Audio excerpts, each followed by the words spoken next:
but I didn't know Google did. Because individual, it's crowdsourced. Right. People on it will say, Exactly. there's a broken down car, there's a cop here, or Exactly. whatever it happens Right. to be. Yeah, I've never had that come on Google. Nope, me neither. The thing I couldn't understand yesterday, I had to drive to Lansing and I was using Waze, and it told me my predicted time. Okay, and so I was going somewhat over the speed limit. Yeah, a little bit. Just a little. Just a little bit. Just a hair. And the thing that amazed me was that I arrived at the time it said I would arrive. So how did it take into account the fact that I would have been perhaps being a little more exuberant with the accelerator? They're tracking you in their Cell super to cell. distance. But no, Gary no, went no, from but this I cell mean- to that cell. No, when I'm leaving my, Never changed. when I've right? left Yeah. my office, Yeah. it said you'll arrive at. Because it knows how you drive. It's AI. It does. Yeah. AI technology. It is. Yeah. That's what it is. Yeah. There's a That's Gary very- Vasilash algorithm. That was very scary. I didn't like that. It is. They know you. Watch Autoline After Hours live at Autoline.tv every Thursday at 3 p.m. Eastern Time. That's 12 p.m. Pacific. You can subscribe to this podcast for free by searching for Autoline in iTunes, Stitcher, or YouTube. Autoline After Hours is brought to you by Bridgestone Tires, your journey, our passion.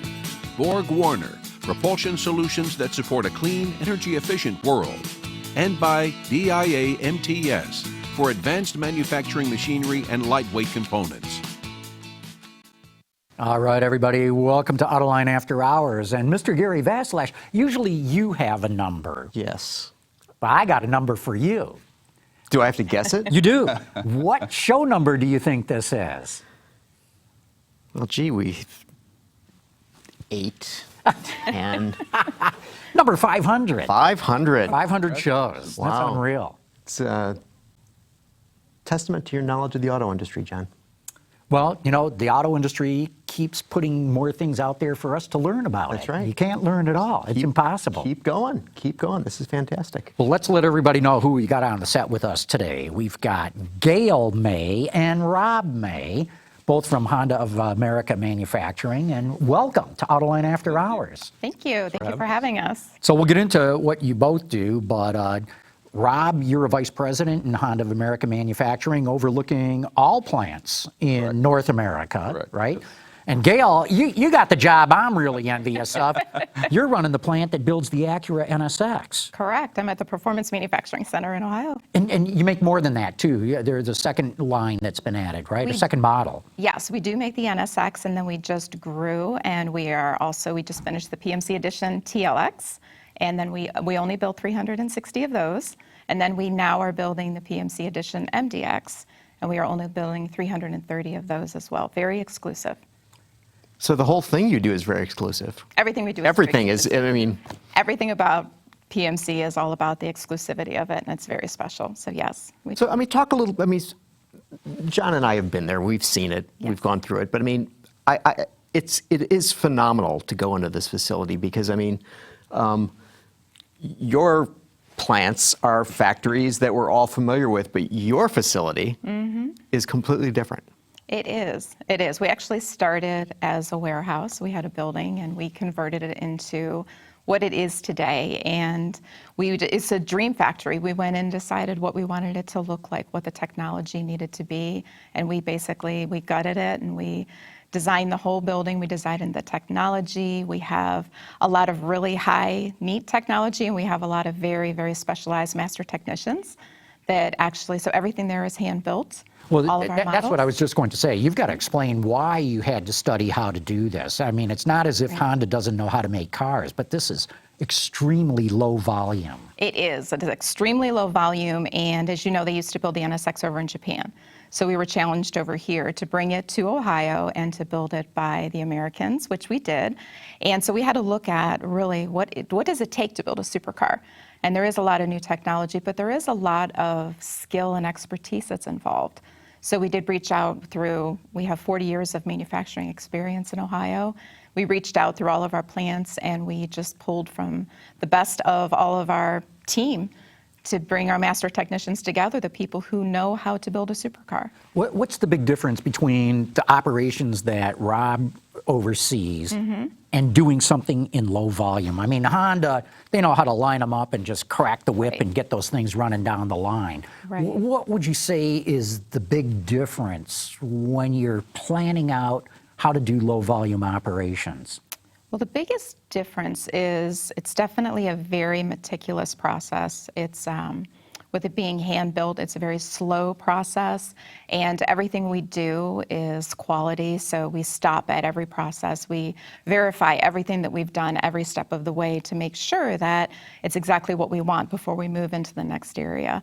At high volume, there's a lot about, again, it's volume. It's all about volume, it's about speed, and it's about getting the great products out. But at small volume, it's definitely more about making it very special, knowing the customers, knowing who the owners are, and building it more like you're building it for your family. You're building one for every owner. It's every single one of them is very special to us. All right, so I got to say this. This could cause the first ever marital spat on After Hours. Go for it, Gary. Go for it. But okay, so you were emphasizing the quality of the build, but Yes. I've owned many Hondas over the years, and the quality has been top notch. So, how do you guys achieve quality at volume? Well, obviously, in her place, there's minutes of cycle time, or unit to unit. You're Right. talking 50-some minutes to build a car, which means there's a lot of processing that's involved in that 50 minutes for one associate. And they've, back in the beginning, they created their visual op standards, which basically tells the associate visually exactly what things to confirm. Obviously, when you go from 50-some minutes to 50-some seconds, things have to change inside of a process, especially like in the weld, paint, and assembly areas. So obviously, we can cover some of those areas with associates because we have to process at such a high speed. But it doesn't change the fact that people are responsible for a lot of content in a process, but you can imagine 50-some minutes doing multiple things, whereas at the high volume places, we kind of section the car off and allow you to work in one particular area as opposed to trying to look at several different things. So we believe that through that process, we can help people evaluate what's in this area so they can guarantee they're part of the process and the quality of that particular area of the car. But Gary raises a really good question. Honda is known for its quality. What sets you apart from others? And one of my questions would be, how well do you work hand in glove with engineering? Because if you're handed a bad design, I don't care how good your manufacturing operations are, you're not going to make a good car. Yeah, absolutely. A big part of what we do, we have S, or sales, engineering, E, and design, and then B. You guys maybe are familiar with SCDB and what that means. But early on in the development of a car, we have a lot of what we call collaboration. It's we're trying to adopt this one floor strategy where we get designers working right beside engineering and purchasing and people that design our equipment in the same room to really discuss what's the concept of the car. From the very beginning, what's the concept? What things are we trying to achieve? And really that's been something that we've done a lot over time, but we're trying to refine that as we move forward because we know how important it is. If we can't manufacture a car and achieve our cost targets and our sales numbers, then obviously we have to rethink some of the things that we do. So we're trying to use more collaboration between the designers and the people that actually touch the parts. We spend time having the designers come to the factories to understand exactly what it looks like, what it feels like to do the process. Actually had designers do the process, so they kind of understand. All right, so wait a minute. You have a designer under the watchful eye of our experts. So you have a designer go in and is working, doing a job on the line. Yeah, that's not out of the realm of possibility for us to consider doing things like that because, again, it bridges that gap between what designers think and what our manufacturing technicians think, And it also, I think it builds a relationship. So when we do need subtle changes to a process, there's some understanding as to how difficult processing that is. I mean, looking is one thing, but when you actually put gloves on and put parts on the car, certainly it takes on a different dimension. Yeah. What's interesting about that too is every one of us, when we started at Honda, that's kind of our culture. You start on the assembly line. So I'm an engineer thinking I'm hiring into an engineering job, which I did, but it started with about 3 months working in every department, working on the line to understand what does it take to actually put a car together, to build a car. Yeah. So that just taught us a lot, so that in the jobs that we're in, we need to understand what they're struggling with, and then we negotiate them with the design side to make sure that it's something that we can actually manufacture. And Honda's done that for a long time, i.e. Forever, every new hire's got to go on the line, because I remember one of the fairly senior executives from Japan got his MBA out of one of the prestigious Japanese schools, hires in at Honda, and they threw him on the line, and he's like, what? Right. But Yeah, in you learn a retrospect, he lot. told me it was a great way to start. Yeah, Absolutely. And I think the associates see value in that as well. Yes. You know, they don't just see someone coming into the organization and possibly sitting in an office environment. They see people that are entering the organization and actually kind of walk in the shoes of an associate. I think it's really, really important for the people that build our products to have that understanding that that's part of the orientation process, part of the understanding of what we do and why we do what we do. So before you got your job right now, you were running the Marysville plant, Yeah. which is the largest plant that Honda has outside of Japan, right? And you run what is arguably the smallest Honda plant, right? That's true. That's true, yes. The smallest. So how did the Marysville plant transition from a plant that was building motorcycles to a plant that is now producing cars at a tremendously high volume? Well, actually, motorcycle plant sits adjacent to the Marysville auto plant. So the motorcycles, now we've kind of repurposed that building for what we call a material management center. A lot of our parts from suppliers come through there, and we queue those parts up and sequence those parts and bring them to the line. So technically, we've always had this building space that was for the motorcycle, and then the Marysville auto plant is next to that. But you know, you think about the scope of Marysville, how big it is, and the scope of PMC. But at the end of the day, the problems, the issues, the challenges, the celebrations, they're all about the same, regardless of what kind of product you're building, what kind of volume you're building. You know, the challenges are all the same, no matter where you go. And that's what's really unique about being able to go around to some of the different plants is we all have the same challenges. We all have the same opportunities, is the way we like to look at things, but yeah. Gail, I'm curious what you've learned, or Honda has learned, since you've started this plant building the NSX. I got to believe this is a very different customer than what Honda normally gets. Very discerning, probably want a lot more customization, not just, you know, a base, middle, and high line trim on a given model. Have things changed since you launched that plant, that you've learned how to do things differently, especially for the NSX customer? Yeah, well, we did learn from the beginning what Rob was just mentioning. We have visual operation standards, so it's something that the team has learned how to build it using. They have a 58-minute process, so they're following their That's operation. their tack time. That's their tack 58 time minutes. compared to 58 That's the seconds. job I want. Right. And in some cases, it's 2 Challenging. hours. It really varies. But because we do that, we're able to do individuals. So they order, a customer can order. We do a one-off, where at the high-volume plants, they build in larger lots. So we build one-off, and it's exactly what the customer is wanting.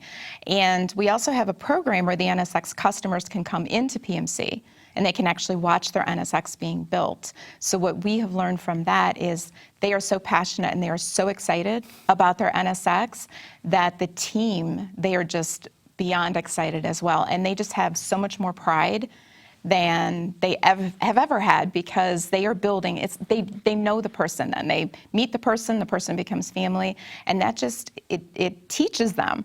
Really, you get to see the end customer, which is something in a lot of our Honda plants, you don't necessarily always meet the person that's buying your car, but at PMC, you meet that customer that's buying your car, and it just makes it that much more impactful, I think, for every one of us. Yeah, when I bought that Civic, I didn't go to East Liberty. I mean, I know. I just I know. didn't We would have loved to understand see why. I think that's probably one thing that the higher volume plants are a little bit envious of, because I'm sure there's people, we have some of the greatest associates, and they take so much pride in what they do. Whether they're building a generator, a snow blower, a side-by-side ATV, or an Acura NSX, there's so much pride that our Honda associates have that I'm sure if you polled them, many of them would say, I would love to meet the customer that's driving this Accord away or this Pilot away. Right, and that's why it's so meaningful too when we get letters. All the Honda plants, they get letters from actual owners of the Honda products.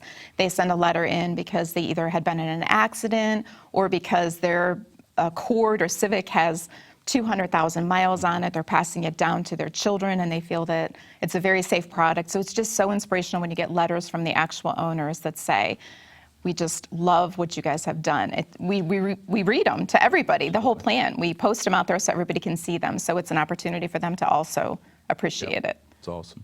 We got a question that just came in from one of our viewers, Adam Henderson, and Rob, I'll start with you on this. Is Honda changing its supply practice and moving away from just-in-time after lessons learned from this corona outbreak? I think we're always thinking about the just-in-time delivery model, but I don't see us making any dramatic changes, quick changes. I think it's always something that we're considering and watching. We have obviously an expansive, extensive supply chain that goes all over the world.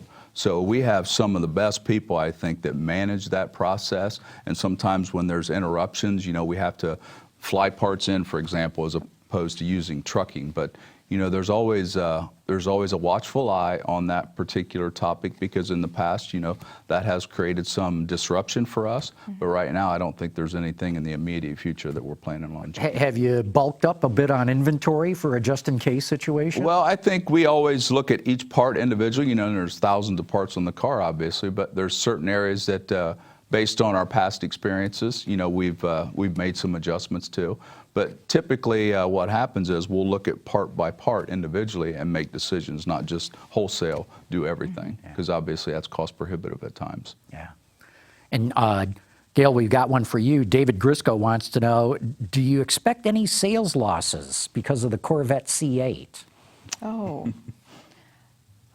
No. Probably two different buyers. I think it's completely, yes. I think that the Corvette is definitely a little bit more, it's more of a raw type of a performing vehicle, whereas the NSX, it's a completely different buyer.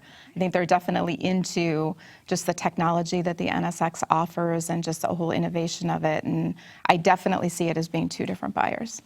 So not far from where both of the facilities are, there's the Anna engine plant. Now, do you source your engines from Anna? Yes, or- we do. Yeah. Yes, we do.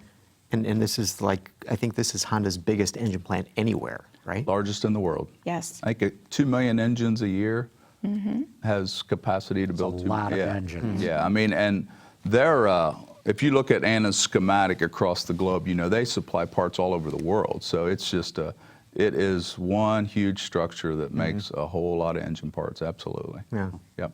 Yeah, and they have a very exclusive, they have about a 4,000 square foot room specifically for the NSX, where they have individual, just one person, one master technician builds one NSX completely from start to finish. It takes them about 5 hours. So the whole engine is built by one person. Is built by one Yeah, it's person. 5 or 6 hours an engine. And then they break it in, they do the complete balancing of it, and then they ship it over to PMC and we mount it. And the NSX drives out the door ready to go. So it could go to the track, right? Right out of the directly to showroom. the track. So The yeah, that's engine's already that's broken. another thing that you guys Yes. have on your property, the TRC, which TRC, yep. the Yes. Transportation Research Institute, do. that does have a It does. rather It does. large. Right. Big oval. Yeah. It does. It does. It has the High-speed big oval. oval. High-speed High-speed oval. I've driven on it. Hands-free through the turns. You've got to be going Yes. over 100 miles an hour. Yes, That's absolutely. right, just to stay up Right. the bank. Yeah. Rob, I got another question. If I got this right, part of your job is to figure out electrification strategy for Honda, at least in North America, from a manufacturing standpoint. Right, right. What's that involve? I mean, how's it going to change the footprint on the floor, or what? Well, obviously, that's kind of a hot topic, electrification, and what we're going to do moving forward. I will put a plug in for the CR-V hybrid that just came out. if you think about electrification, it doesn't just mean full electric vehicles. Electrification is about pairing electric motors to ICE engines. So, that's something that I think maybe there's a little bit of a misunderstanding in the market overall. There is. Right. That electrification doesn't just mean electric. I mean, there's also a petrol engine involved in that. But for our facilities, obviously, we want to continue to look at, as we think about the new designs and the processing time. Generally, it's about how much time does it take you to build the car once it goes through weld and gets paint put on it in the assembly area. So that's something that we're trying to do the best job of making sure we're working with design to make sure they understand what our limitations are. Because the last thing we want to do is have to expand building space to process electrified cars. So that's one thing that we're doing with design, is trying to make sure that we understand what the boundaries and parameters are, so we don't have to increase foot space, because obviously building space is rather expensive. Well, give Gail a call. All she builds is electrified NSX. Yeah, I was going to say, he says CRV hybrid. I'm thinking, we got the NSX right here. I mean, it's just like, you want to talk about a hybrid. Right. Hello. But building space is obviously something that we strongly consider how to fit that package in to make sure that we can do that appropriately and not spend additional building space cost and things like that. And the battery piece of electrification is obviously, as electrification goes from an ICE engine to full electric, it takes more battery size, and it changes the structure of the car, and the processing to do that, we have found based on our studies, takes more time and more space inside the assembly area. So we're trying to figure out how to balance between the main conveyor and what we would call sub areas, to where we do some subline work that actually feeds into the main line. So those are the things that we're studying right now. But was the Accord hybrid made in Marysville? Yes. Yep. So you guys had that experience. Yeah. And where's the inside made? The inside is at our plant in Indiana, as well as the new CRV hybrid is at Indiana as well. So if you think about it, we started back in the 2012-13 time. We had a hybrid, the Accord hybrid, for a period of time. We moved that production back to Japan, and then back in 2018, we brought the hybrid back. And at that time, we actually created space where we build the IPU, or the power unit that actually drives the hybrid part of the car.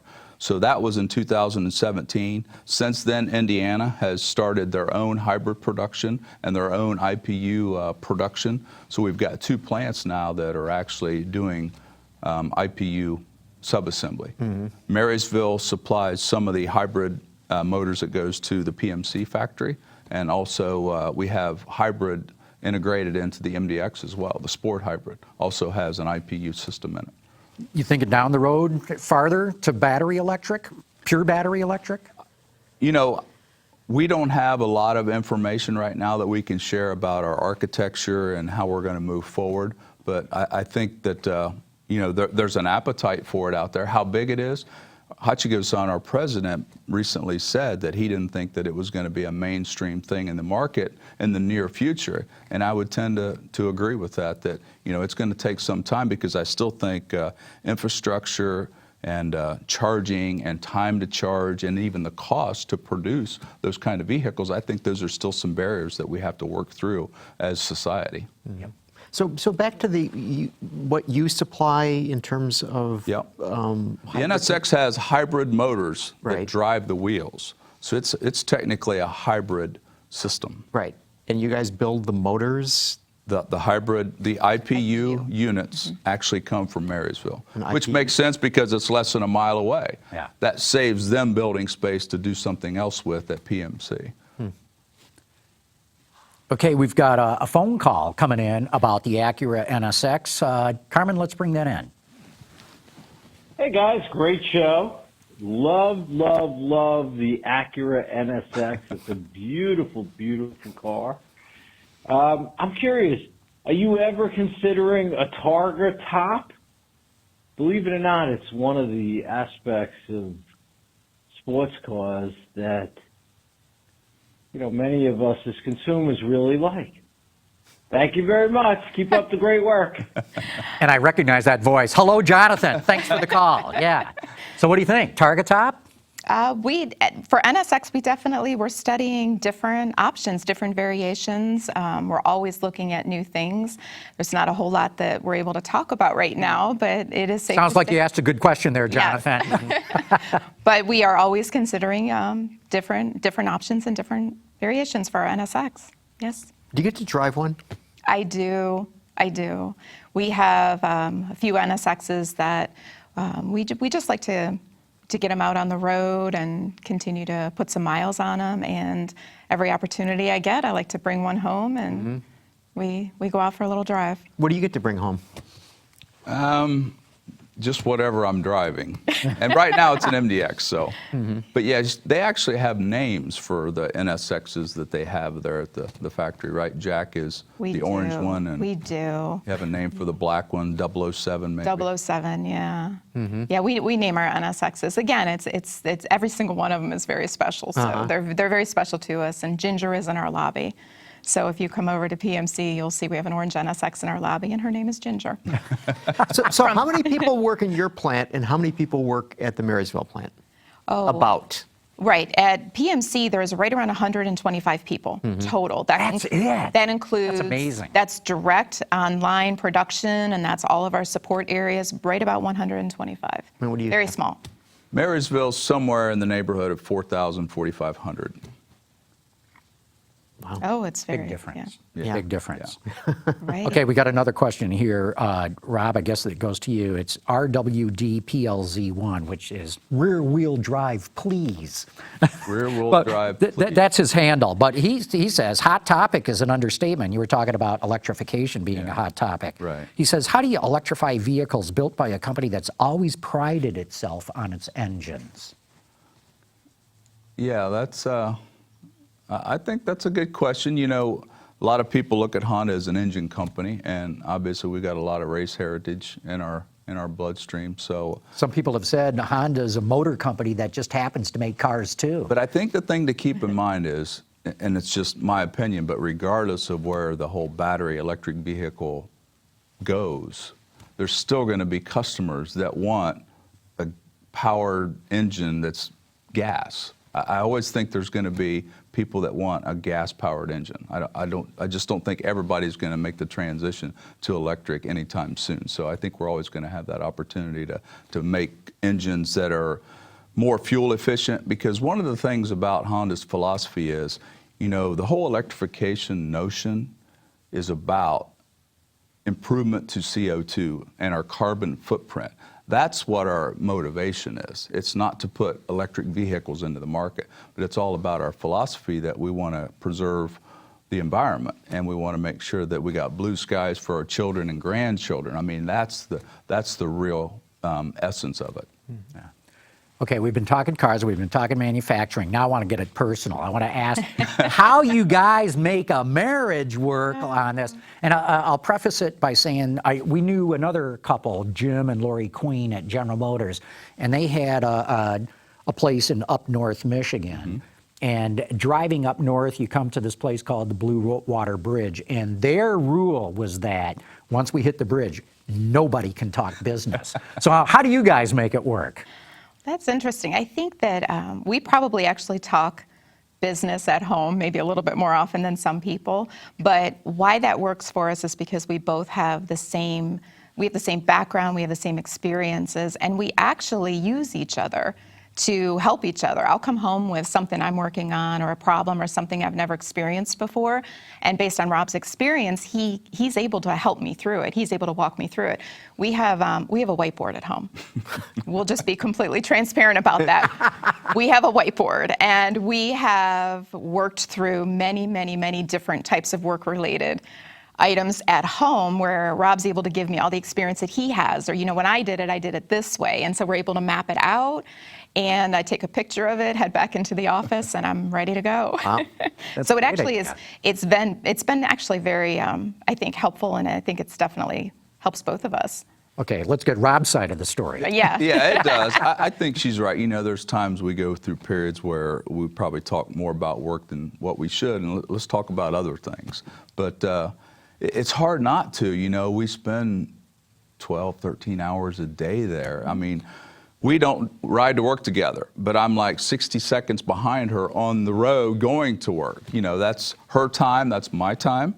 And then coming home, you know, it could be an hour in between the time I leave or she leaves. So that's why we don't carpool together, because our schedules are so crazy that sometimes it's probably more stressful to try to make the schedules work than to just drive separately. But yeah, we talk a fair amount about work at home, but again, it's half of our life. That's what we do. And, you know, I always enjoy talking to her about things that went well for me throughout the day or things I struggle with. And she's always a good sounding board. She's an engineer, so she thinks a little bit different than me. You know, I'm not an engineer. You know, I made pizzas before I made Hondas. So she's got a lot of engineering mindset that I extract from her at different times. So it works well for us. You know, there's times when we'll get into a position where it's like, okay, we've talked about this enough. We're not going to talk about this anymore. But we figured out, you know, it wasn't easy to figure out where that point is, but you have to get to that place where you just say, okay, enough's enough. We're not going to talk about this anymore.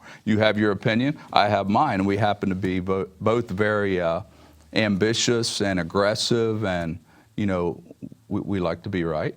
Right, and sometimes that doesn't bode well at home. Speak for yourself. So we have to figure that out. But we've done a pretty decent job, I think, navigating through. Yeah, I think, but work-life balance is absolutely a challenge. It is, because to your point, we work 12 to 14 hours a day, at least 5 days a week, sometime working on the weekend. And so we've been working on how do we limit that, you know, when there has to be a time and that we have to be able to just shut all of it down and just focus on ourselves and our families. Yep. So I'm thinking he's 60 seconds behind you because you're in an NSX and he's in something else. How'd you know? That's great. Yes. Hey, we're going to have to wrap this section up, but thanks so much for coming on. It's been a real pleasure having the two of you on here. Thank you It's for been having real us. good. Very We special. I appreciate mean, it. this is the first husband and wife. On the show? On the show. Absolutely Oh, wow. right. Thank you. Yeah. Well, It's our thank you for honor. having us. Appreciate it. 500th show. Yeah. 500? Have us back Yeah. again sometime. We'll do that. Okay, We'll very do good. that. All right. Thank you. Thank you. When you put that target top on the NSX. Okay, we'll do it then. Anyway, Got we're going it. to take a quick break right now, and we got a whole lot more to talk about of what's going on in the auto industry. But first, a shout out to our good friends at Borg Warner and DIA MTS. The world is changing at an ever-increasing pace. No matter what the mode of transportation, there is always the need for an efficient propulsion system. And that's exactly what Borg Warner has been doing since the earliest days of the automotive industry. We create innovative mobility technologies that reduce energy consumption and emissions while improving performance. Our proven track record has made us an industry leader in forward-looking propulsion solutions for combustion, hybrid, and electric vehicles. Whether they're electric, autonomous, or connected, tomorrow's cars must be developed quickly with the highest precision, and they have to be lightweight. DIA MTS can provide what you need, from advanced manufacturing machinery to lightweight components. Learn more at our website at www.d-iamts.com or visit our showroom right next to Metro Airport in Detroit. Paul Eisenstein from the DetroitBureau.com with us right now. Hey, good to be with you. Yeah, good to have you You here. just had a good segment. That was a great segment. Yeah, very interesting. So, Paul, is anything going on in the auto industry? This has been the most quiet period I've ever had in 40 years. No, this is the craziest period. And what's intriguing is how many different things are playing on the business simultaneously. My politics is going to show, and you guys know I'm fairly vocal about it, but the lack of leadership. So you're talking coronavirus right now? No, yeah, I'm talking in general. I mean, unfortunately, I think we're seeing, first of all, the coronavirus, the economic issues that we're starting to develop anyway, the slowdown in sales that we're developing anyway. And Globally. Globally, yes. And then what has now proved to be accurate was considered a partisan position, but I think is now becoming very clear that it goes beyond partisanship. A significant lack of leadership at a presidential level is now all coming to bear on the industry. Everybody who works in the business, you know, some people complain about how much they get paid. They're going to justify those paychecks over the next year or so. next Why? couple months, because they're going to have to make decisions that are going to be spectacularly difficult, whether it comes to deciding whether or not to let employees come to work. Some of the most basic issues that we have never seen dealt with in the United States, full-on embargoes. As I was waiting to come on, Major League Baseball has just decided to postpone or at least delay the season. A lot of companies are now saying, sorry, we're going to tell you to work out of home. You can't come to work. How do you run an auto industry when you may have to shut down offices? Yeah, I got to tell you, I was looking forward to this weekend. I'm a motor racing fan, Yeah. right? So there was going to be the 12 Hours of Sebring, the World Endurance Championship, canceled. There was going to be the opening Formula One race at the Grand Prix of Australia, canceled. IndyCar opener, it's still shaky. I don't think they've canceled it yet, but so even on the motorsports side of the industry. Everything. Look, workers are going to have to be dealing with the fact they may have kids home for a month. How do they deal with that? You're going to lose people who may not have to come in. Companies may have to deal with the fact that they have children back full-time for a lot of parents, and how do they possibly have to step in to deal with daycare? Medical coverage is going to be an issue. It is so broad. And by the way, that's on top of the fact that we are dealing with an industry that was, under the most perfect conditions, going through some of the most dramatic changes in its history, certainly since World War II, with electrification, autonomy, and everything else. So you have industries that have had to spend time swirling about things that were never dealt before simultaneously. Now you have an economic meltdown, a disease, and who knows what else is going on.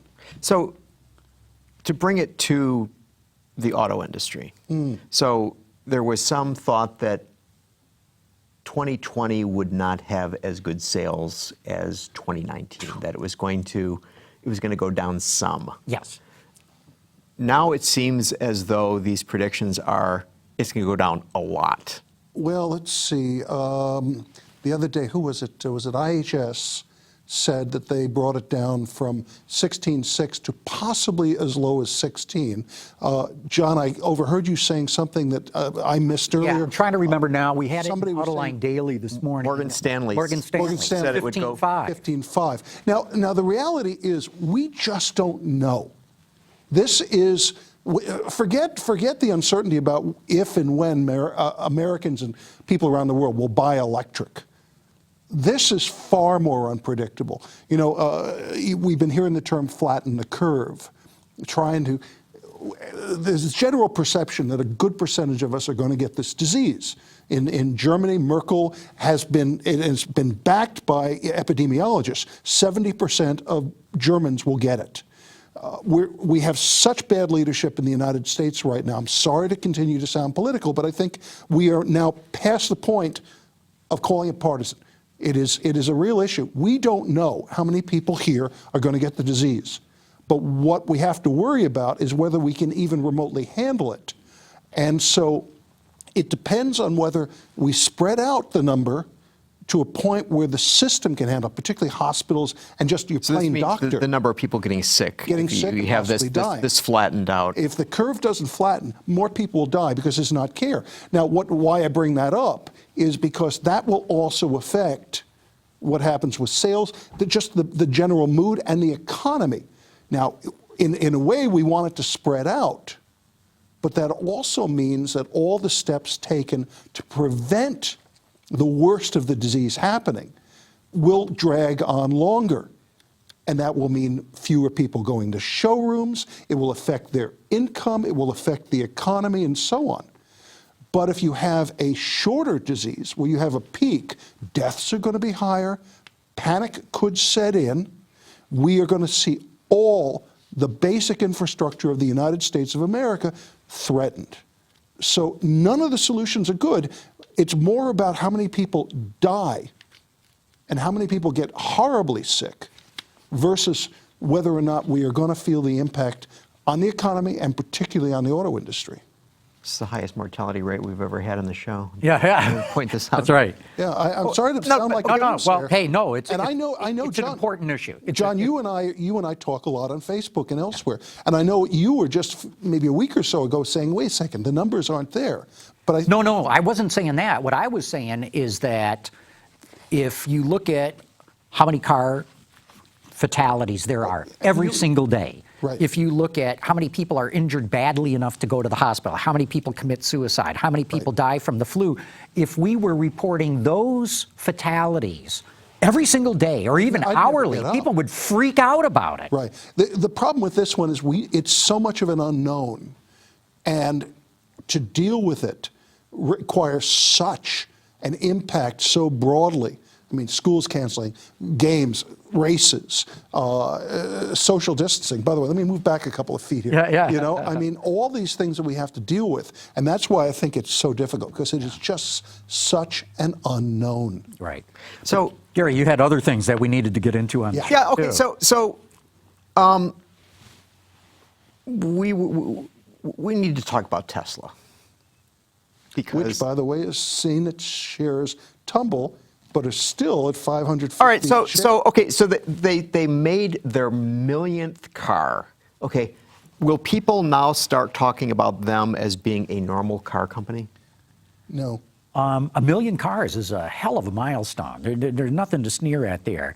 But I keep coming back to the fact that until Tesla posts a fully accounted GAAP net profit for the full year, I don't think it's going to be considered a normal car company.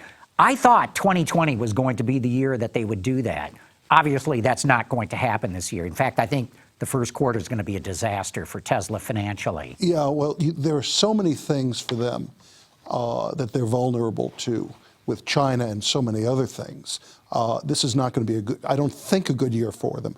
The plus side is they're about to deliver their first Model Y, I think this weekend, if I remember correctly. And they're now talking about finding an additional plant for the Model Y and the Cybertruck and so on. They seem to be very good at manipulating this perception that they're somehow different. But at some point, they're going to have to start being held more and more accountable. Now, it could be positive in the sense at some point they reach production levels where they can say, well, look at it, you know, unit per unit, we make so much money compared to the other guys that we deserve this incredible stock valuation. Or at some point, it's going to come down to saying, yeah, we're not that much better. We're a major car company with high volume, and our numbers aren't that good, in which case their stock could collapse. We'll see what happens with the Model Y. I know somebody who was supposed to get one this week. Oh, really? Tomorrow they were supposed to get it. It's been pushed back to April 1st. Well, but Is that any coronavirus? I don't think so. Conditions are Yeah, conditions are just all over. changing. Yeah, but- right. So it was interesting to me, talking of Tesla, that Fast Company magazine, which is looking at trends and Right. what's cool in terms of business sorts of things. So they came out with their 50 most innovative various segments, and they have one 50 most innovative companies, and they had transportation companies. So not surprisingly, Tesla's number one on the list. Yep. Okay.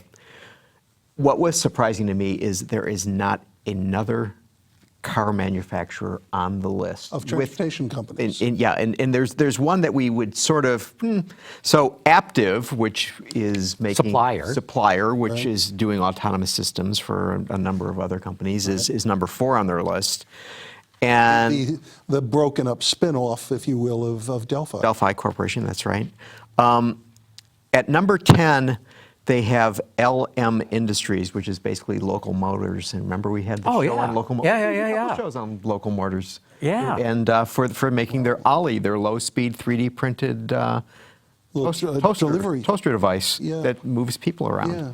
But okay, here's the question that I have: is it the bias of like the tech media looking at the auto industry and thinking that it's not particularly innovative, or is it a reality?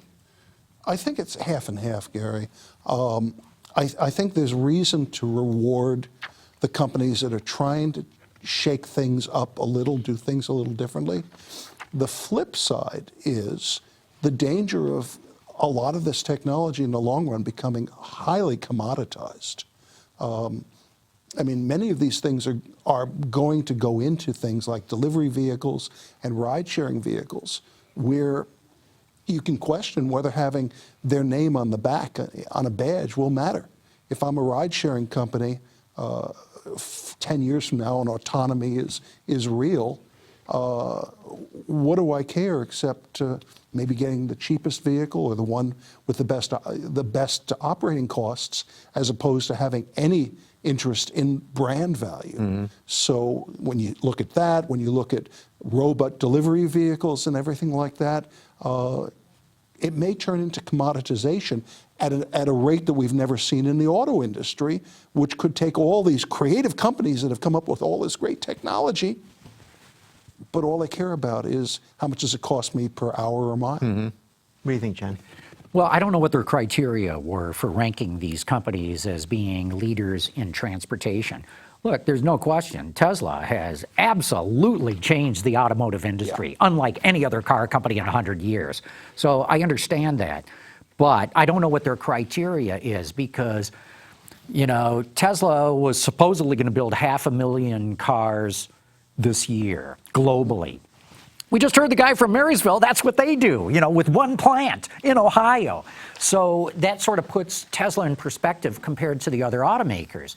But like I said, I don't know what their criteria was. I would think you'd put somebody like Bell Helicopter up there, or because of its passenger drones, or certainly Uber or Lyft or companies like that. Well, those companies, of course, are losing money at rate even Tesla would be embarrassed by, and creating a business model that we don't know really if it will work. What I've been intrigued by along your line is talking to a number of people, that analysts and the like, who even a year ago were praising the ride-sharing business, and we all heard, oh, car sales are going to diminish sharply because millions of Americans are going to give up their vehicles to call an Uber. And now I'm finding that more and more of them are saying the ride-sharing segment may be smaller than expected. It's a question mark whether any of these guys will ever really make a profit. Driving the driver out of the vehicle and replacing them with a purely driverless vehicle may not save as much money as we thought. So that's one of the dangers with a lot of these technologies. They sound good, they are innovative, but long term, like I say, some of them are going to wind up creating commodities where it'll be very difficult to make money. So you know, to go back to the original thing that we started talking about here with the coronavirus. Yeah. So not to quote myself, but I have a piece on Autoblog that is basically saying coronavirus may wipe out the autonomous vehicle development for ride-hailing. I missed that piece, now I'm going to have to read it. So think about it. Do you want to be in a little box and the guy sneezes right across from you? But that goes to buses, trains, planes. Except for the fact that if I was thinking about that, but if you look at the size of a bus, okay, and unless the bus has every person in every seat, you can be in row 10 and Paul can be in row 30. Now, And I can be in row 5. if you take, I come from New York, where buses and subways, by the way, subway ridership in New York, down 10%. Right. Which is very interesting. We're seeing that all over the world right now, where people still have to take mass transit. It's dropping. It is a good question. There's a lot of reasons to question whether people really will go full-time over to ride-sharing, or will use that, as I often do, as a supplement. Hey, you know what, I want to go out tonight. I may have a drink. I don't care, you know, I don't want to deal with it. I want to go to the Lions game. It's cheaper for me to go down there by Uber and not have to pay parking. But will it become something that I give up all my cars, or even instead of having 3 cars in the household, have 2? I'm starting to question that more. There are all sorts of reasons, and some of it's just simply because how many people do you know that don't have a ton of stuff in their cars? Your car is a home. And a ride-sharing vehicle, even if they were always the nicest of the ones, and we get a lot of bad ones, even if it was the nicest one out there, would you really feel as comfortable not being able to take any of your stuff with you, have it there? Yeah. Hey, we got to take another quick break right now. We'll come back. We got, I know, more topics to talk about, but first we're going to give a shout out to our good friends at Bridgestone.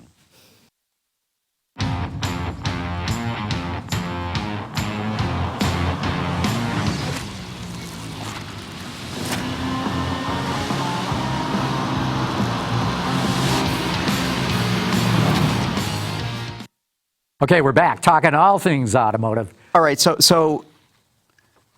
we're talking about car ownership, and Michael Sivak, who used to work for the transportation. I just saw he issued a report. He issued a report about You work for who? Umtree. Umtree. University of Michigan Transportation Research Institute. Okay. So now he has his own analyst firm that he's in. He's a complete numbers geek, that he's looking at all sorts of things. Yeah, you two get a lot to have a lot to talk about. So, something like that. But it was very interesting. So he came out with this new study about vehicle ownership per person. You know, how many cars are there per individual?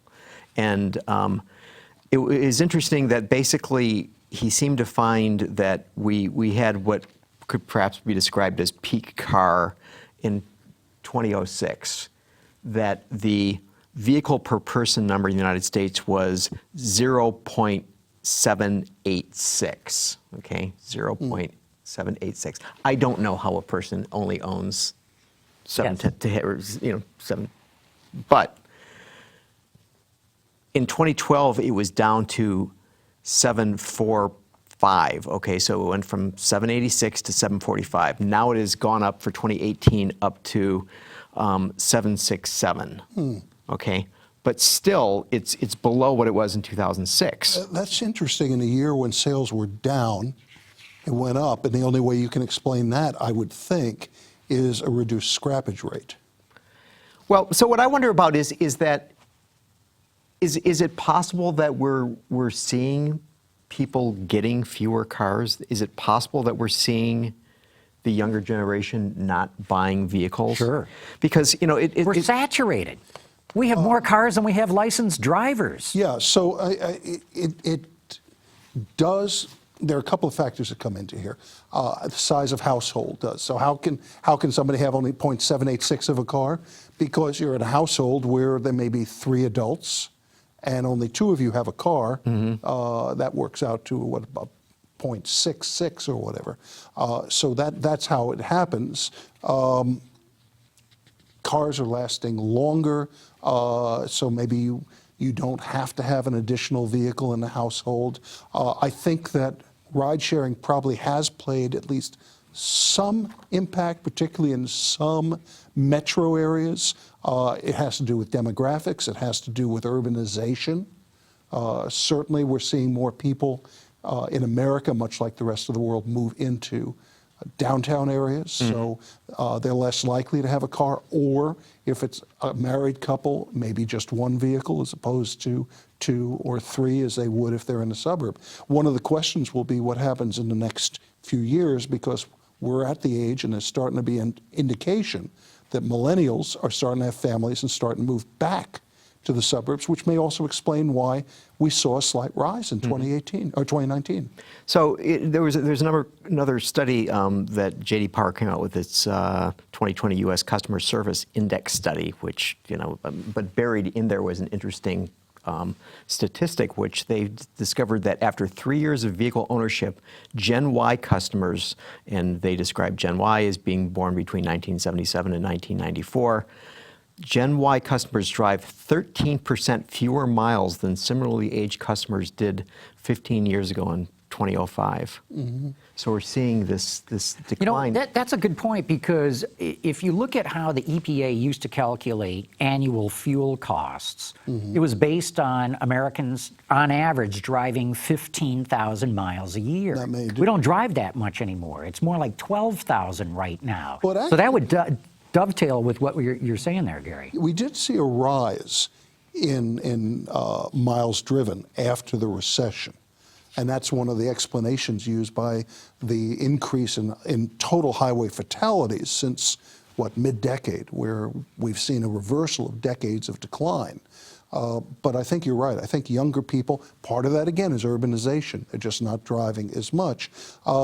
And I think for many people, the pleasure aspect of the automobile has gone away, which helps explain why millennials were often waiting longer to get their license. You know John Odell. I don't know if you've ever had him on the show. John Odell being, of course, a veteran journalist, longtime Los Angeles Times and a couple of other magazines. He still does some green stuff.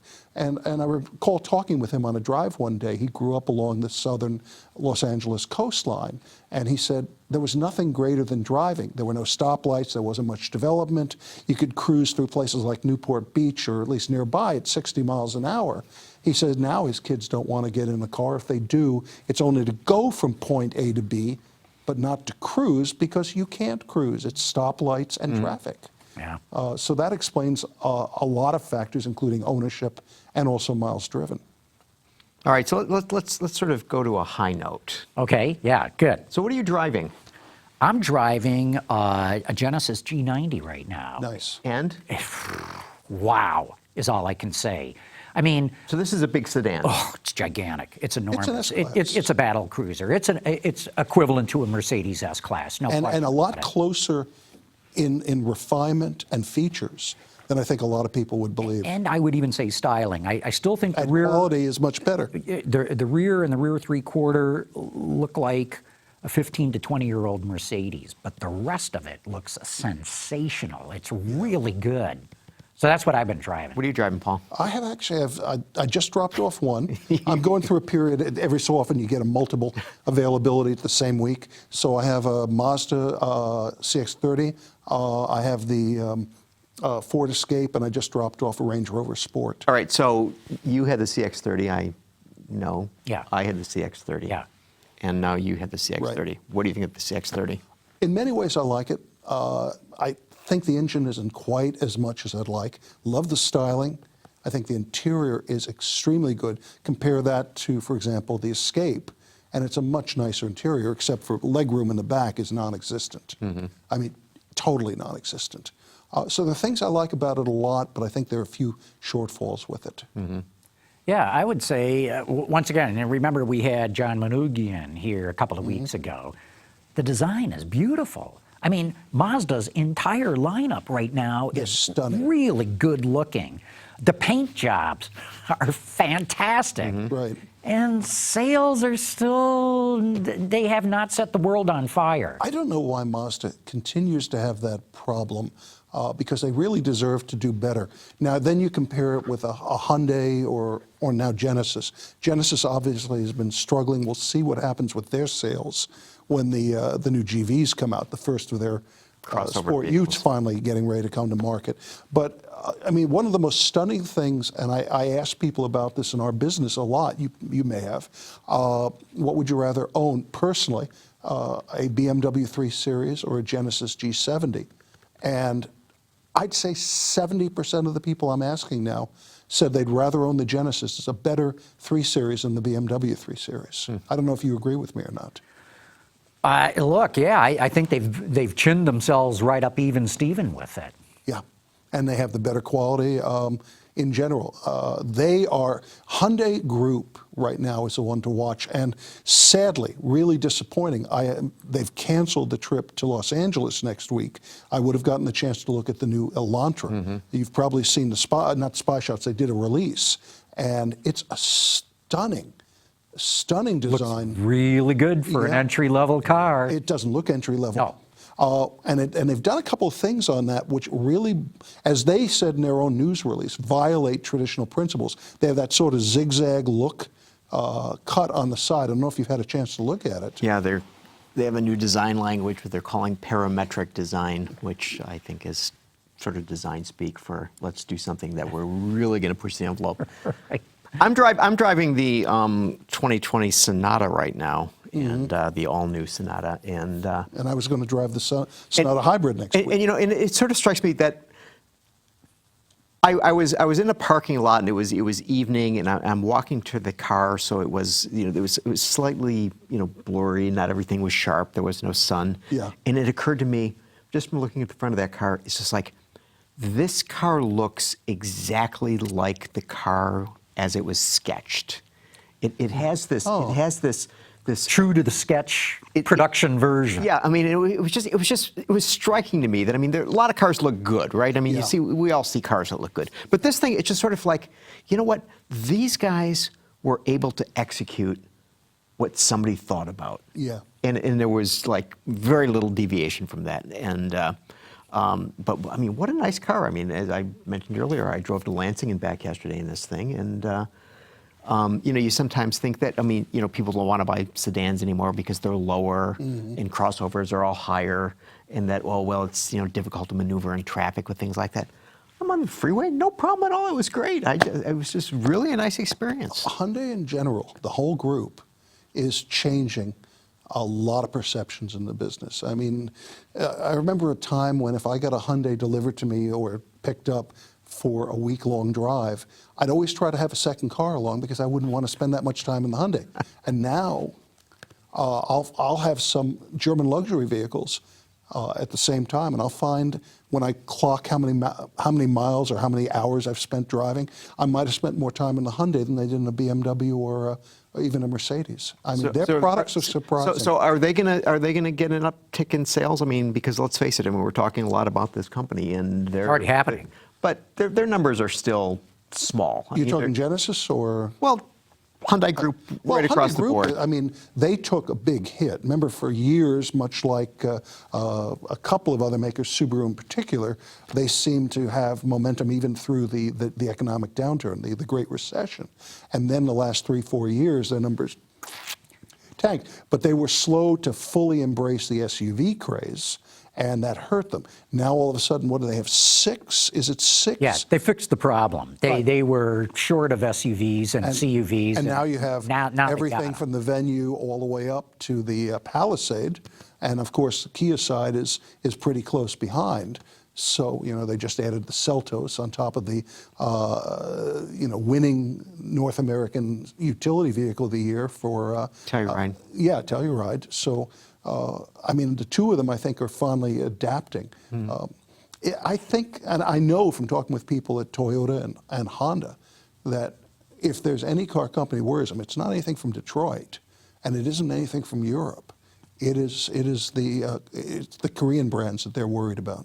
Yeah, there's sales of both Hyundai and Kia have been up very strong this year. But just before the show started, I was talking to somebody in Hyundai out in California, and they're having an emergency meeting. They think their sales in California have collapsed because of the coronavirus. Oh, right. Oh, but not them uniquely, but Probably not. Yeah. But you know, the guy who was talking, he says, "I got to go. We're going into a meeting. Looks like our sales are collapsing." Well, you know, that wouldn't surprise me.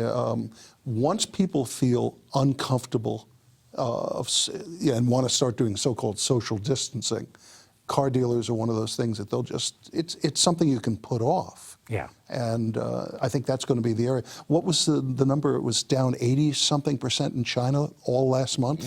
Yeah. February, yeah, 80% off. Hey, I just want to get to one more question, and then we're going to have to wrap this up. Jonathan Brown wrote in to say, did Cadillac delay its EV Day show? Yes. Because, you know, they were supposed to. Yes. He wants to know, what was the reason? The oil price collapse or bad reaction from journalists? You mean, wait. Yeah. The lyric introduction. The lyric introduction. Yeah, if you're saying EV Day, the one they had last Well, week, yeah, no, that he went on meant- time. he meant lyric. He meant the lyric intro on April 2nd.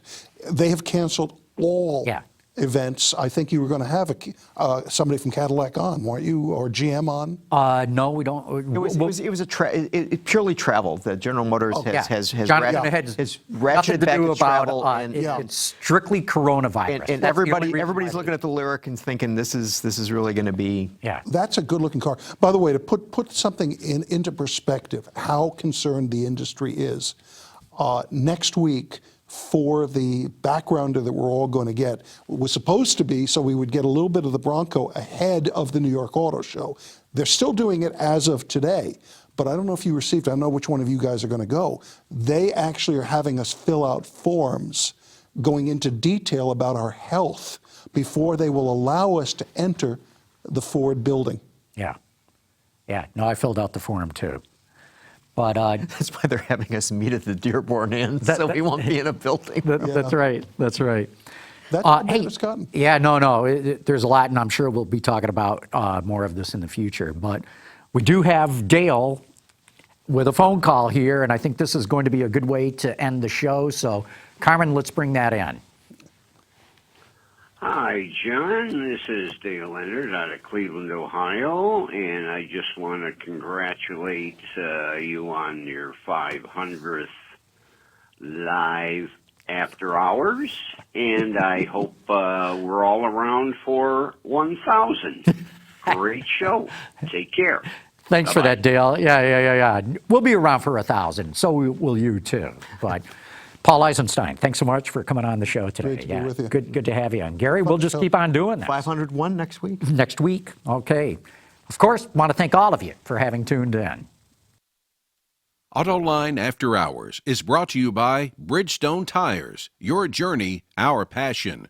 Borg Warner, propulsion solutions that support a clean, energy-efficient world. And by DIA MTS, for advanced manufacturing machinery and lightweight components. Visit our website, Autoline.tv, where you can watch us live Thursday afternoons. Get your daily fix with Autoline Daily and in-depth analysis and interviews with Autoline This Week. There's all that and much more at Autoline.tv.